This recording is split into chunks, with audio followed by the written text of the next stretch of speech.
ensemble TV series and a very cool Coppola film, but this was something else. I was in virtually every frame of this thing, and the response was extraordinary. Daniel LaRusso was being lifted to heroic proportions, and it was like nothing I had ever experienced before. The Baronet Theater was electric, and I was on a ride of a lifetime.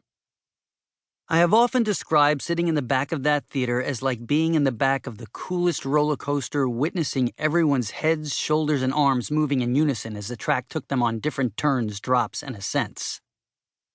The movie's themes of bullying and mentorship connected on all cylinders. It was genuine wish fulfillment as every setup was paying off to perfection.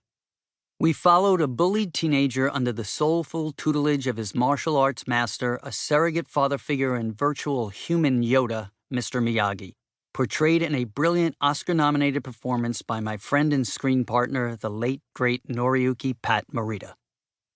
Miyagi's unorthodox training techniques played out as a beautiful cinematic magic trick.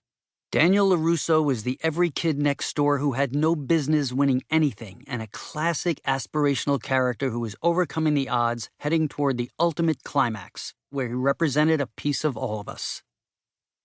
There, at the All-Valley Karate Championship against the villainous Cobra Kai, I would hear the now famous sweep the leg and get him a body bag. Who knew?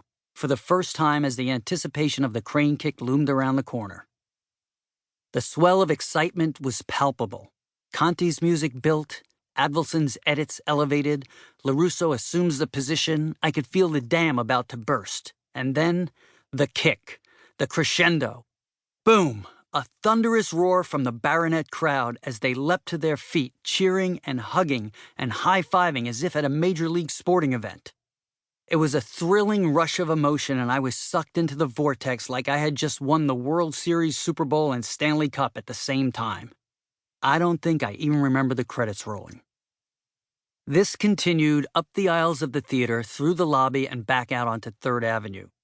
Suddenly, the actor who had been recognized by only a few at the start of the film now had to be ushered through the energized crowd who were rushing to greet the kid they'd all just rooted for as if he were their own brother.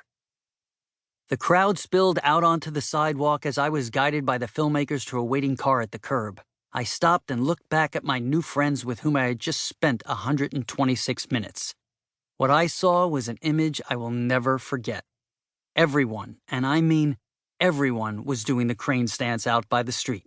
Kids and adults, teenagers and grandparents, all doing their imitation, their own version of Mr. Miyagi's winning crane kick. I got into the back seat of the car, and Cayman was wholeheartedly mocking me, jokingly acting like a fanatic, pounding on the window as if I were the Beatles leaving Shea Stadium.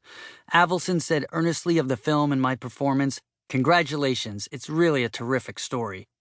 And Weintraub, in his unmistakable Brooklyn accent, called out to me, "We're going to be making a couple of these."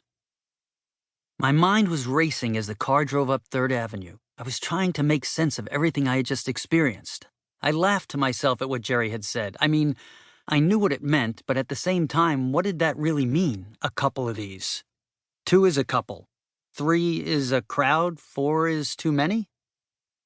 To be honest, as I sit here today, I don't think Jerry or anyone could have ever imagined that the legacy of the Karate Kid would still be going and growing for 38 years with no end in sight. The pop culture relevance and staying power of the Karate Kid franchise never ceases to amaze me, and I am humbled at every chapter. Let's take a quick look at a couple of these, as Jerry Weintraub predicted. First, of course, there was the original, and then there was the Karate Kid Part 2, released in 1986, followed by the Karate Kid Part 3 in 1989, both starring yours truly. An animated series followed on NBC that same year. Then came the next Karate Kid in 1994, which launched Hilary Swank's career. But we're not done yet. Let's jump about 16 years to the 2010 Karate Kid remake with Jaden Smith and Jackie Chan, which was another box office success at that time.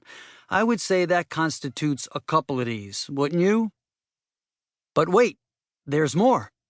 A Broadway musical adaptation of the original film is currently scheduled to hit the Great White Way in 2023.